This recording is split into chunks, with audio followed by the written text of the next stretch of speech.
Kids are doing what they can to fight COVID-19, and their plan to combat the pandemic starts with you honking your horn.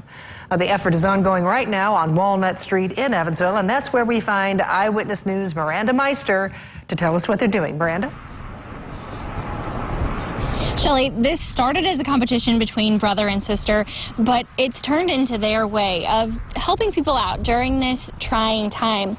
Gwen and Graydon Meredith are standing in their front yard here on East Walnut with signs that say honk to end COVID-19. Now, they tell me after around 90 honks yesterday, they decided to stop keeping count, and today they're doing it just for the fun of it.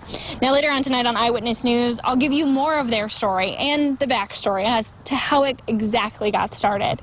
Reporting live in Evansville, Miranda Meister, Eyewitness News. All right, they need some honks.